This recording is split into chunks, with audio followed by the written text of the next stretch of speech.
Bonsoir à toutes et à tous et bienvenue dans ce journal. 130 millions, c'est le montant du don de la Première Dame à la communauté chrétienne, un don pour les soutenir dans la marche vers Pâques en ce 30e jour de carême.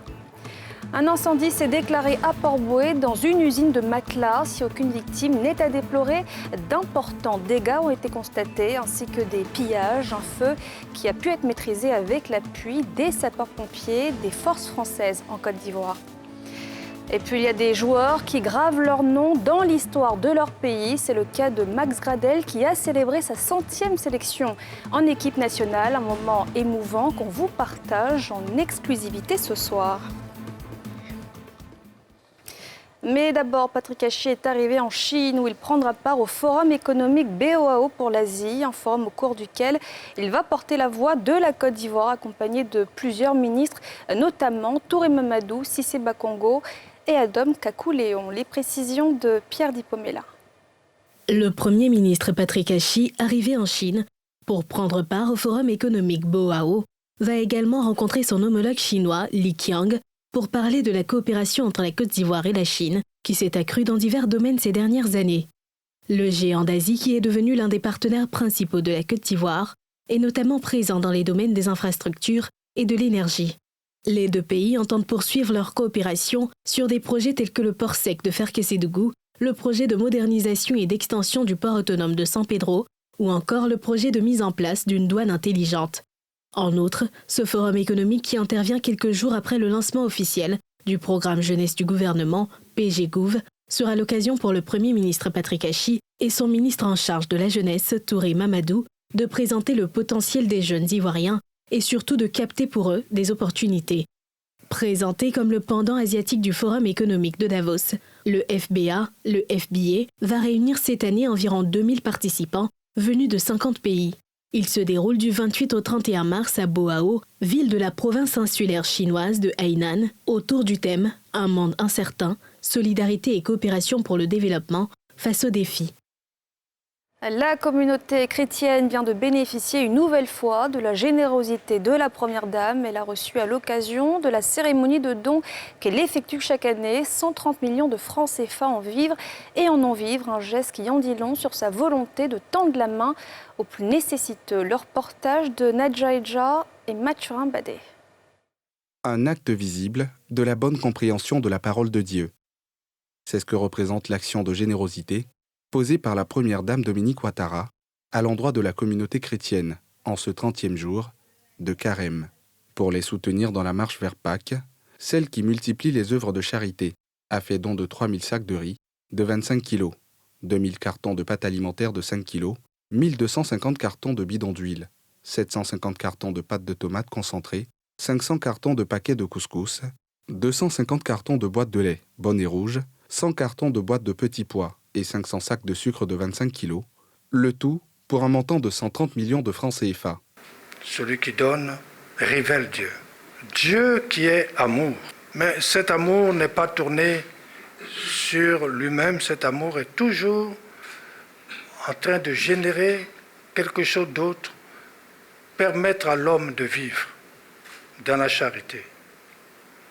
Et c'est ce que vous faites, à l'exemple de ce Dieu qui ne fait que se donner perpétuellement. Ce don de la Première Dame a été remis en présence de la ministre de la Solidarité et de la Pauvreté et de son homologue de l'Intérieur et de la Sécurité.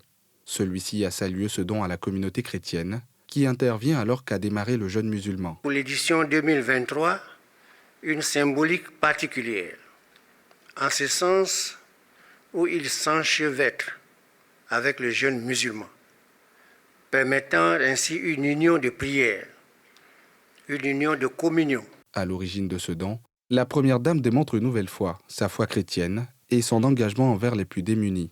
Durant ces 40 jours de pénitence et de prière, nous sommes invités à faire preuve de charité et de générosité envers les personnes les plus défavorisées de nos communautés. Je tiens à remercier ici tous nos généreux donateurs qui ont contribué à offrir ces vivres. Leur dévouement et leur engagement à soutenir les couches les plus défavorisées de notre société, je voudrais souhaiter un bon temps de carême à tous et à toutes Ces dons seront repartis entre les paroisses catholiques, les églises méthodistes unies, les églises évangéliques, les églises révélées d'Afrique, les congrégations et associations religieuses. Et puis les musulmans qui sont aussi en jeûne n'ont pas été épargnés en ce mois de Ramadan.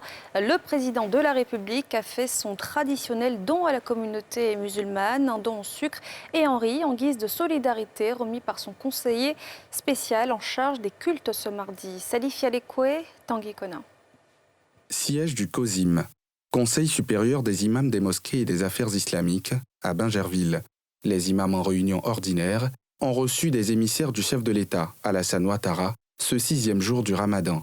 À la tête de la délégation, son conseiller spécial en charge des cultes, Drissa Koné, était porteur d'un message de solidarité et de soutien à la communauté musulmane. Pour marquer sa solidarité, le président fait des dons, comme il a l'habitude de le faire. Il offre des vivres essentiellement constitués de riz et de sucre, non seulement pour les imams, mais également pour les associations et les communautés qui, aujourd'hui, ont entamé un jeûne de 1 mois. Ce sont 250 sacs de riz et 250 cartons de sucre qui ont été offerts à la communauté musulmane. D'autres dons devraient être acheminés à l'intérieur du pays. Un geste salué par le cheikh Ousmane Diakité. Au nom de tous les imams et de toute la communauté musulmane en Côte d'Ivoire, je voudrais dire merci à M. le Président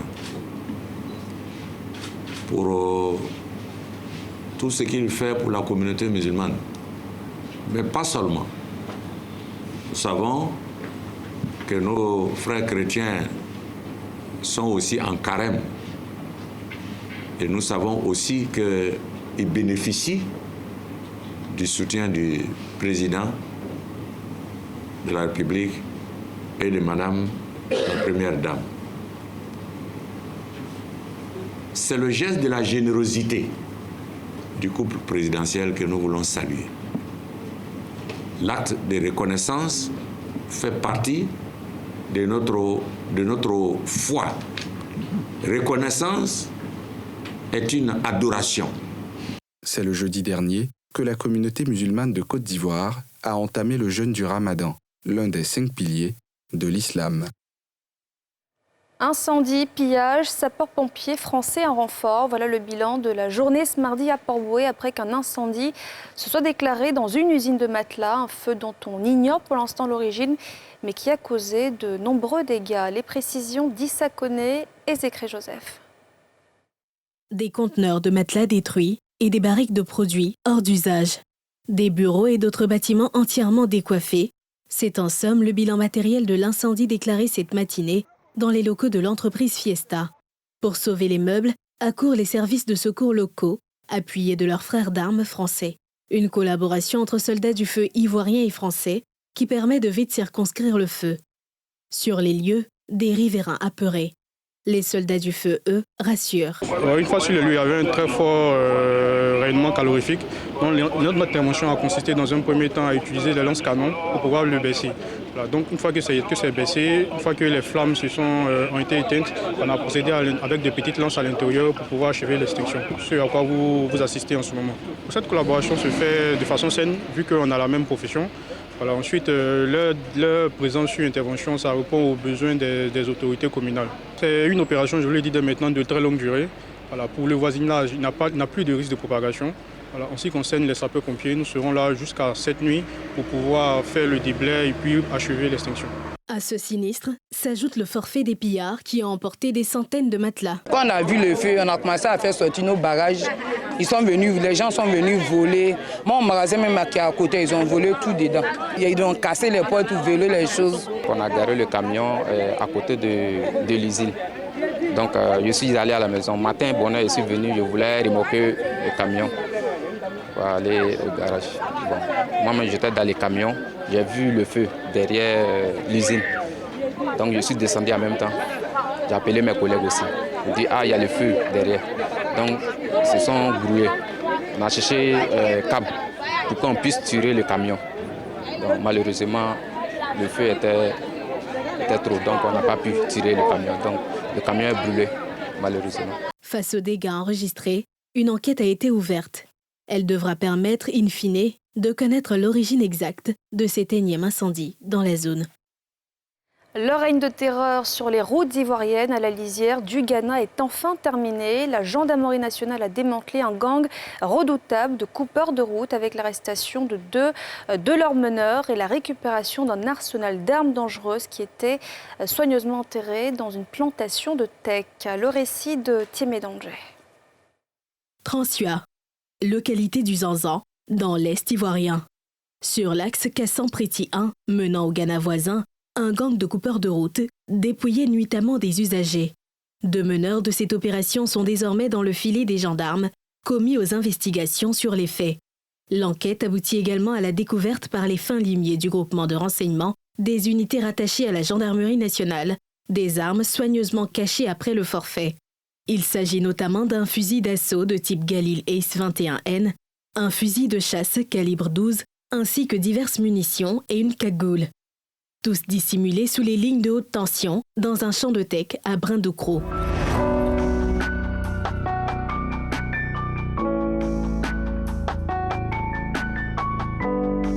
Conduits à la brigade de Bandoukou, capitale de région du Gantougo, les mises en cause passent aux aveux. On a fait Barkas, route de Koutoungouanda qui va à Ghana. On était 6. L'opération a en outre permis la saisie de 5 téléphones portables et 5 puces. En alerte dans la zone opérationnelle, l'unité spéciale de la gendarmerie nationale poursuit ses investigations pour mettre le grappin sur les autres membres du gang en cavale.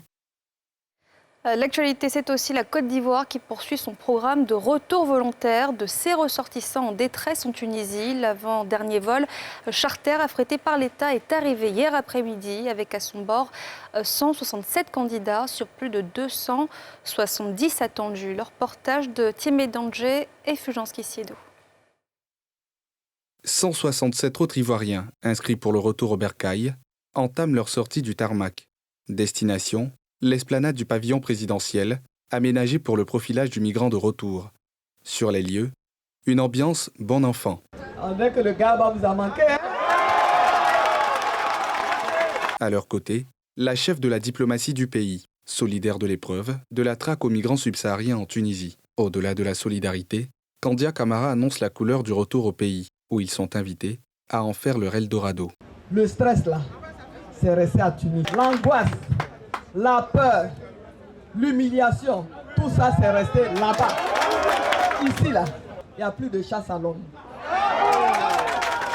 Ici là, on ne va plus vous regarder avec un regard bizarre. Il y a tout un dispositif qui est mis en place ici pour faciliter les choses. Vous n'êtes pas rentrés pour venir dormir. À cet appel, les désormais ex-migrants s'engagent exprimant dans la foulée, soulagement et satisfecit, pour le programme de retour volontaire mis en place. Je suis fier d'être dans mon pays, je suis très content. Tout le monde nous envie. Beaucoup étaient étonnés. Vraiment, c'est incroyable. C'est incroyable. Parce que la Côte d'Ivoire est le seul pays qui a fait 8 tours. Très soulagé avec l'esprit tranquille. Mais bien d'abord, j'aimerais profiter de ce micro pour remercier son Excellence, le président de la République, M. Alassane Ouattara, le Premier ministre, ainsi que notre ministre de tutelle, la ministre des Affaires étrangères, qui ont œuvré à notre retour de cette belle manière. Sur cet autre vol charter de la compagnie éthiopienne, affrété par l'État, plus de 100 inscrits ont désisté. Quoique dépité par ce revirement de dernière minute, le ministère des Affaires étrangères reste à la manœuvre pour le dernier vol, prévu mercredi prochain.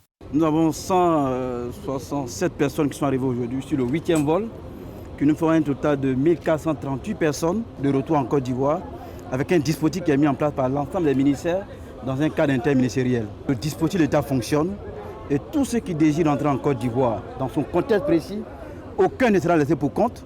Donc l'ambassade est à la disposition des Ivoiriens de Tunisie et tous ceux qui veulent entrer pourront entrer. Notons qu'avec ce 8e vol retour, près de 1500 Ivoiriens en provenance de Tunisie ont regagné, à ce jour, la mère patrie. La patrie de la vraie fraternité. Et pour fuir les violences à relents xénophobes en Tunisie, certains choisissent la Méditerranée au large de la côte tunisienne en direction de l'Italie. 29 migrants subsahariens ont péri dans des naufrages ces 3 derniers jours. Le récit de Thiemé Danger. La Méditerranée est un nouveau cimetière pour les migrants subsahariens. Au moins 29 corps ont été repêchés dans 3 naufrages survenus au large de la Tunisie ces dernières 72 heures. Ce, lors de tentatives de traversée de la Méditerranée pour rejoindre l'Eldorado européen, dont rêvent ces migrants, fuyant également les violences à relents xénophobes sur le territoire tunisien. Dans un communiqué, les gardes-côtes tunisiens annoncent avoir par ailleurs secouru 11 autres migrants au large de la côte est du pays, après le naufrage de leurs embarcations de fortune qui se dirigeaient vers l'Italie.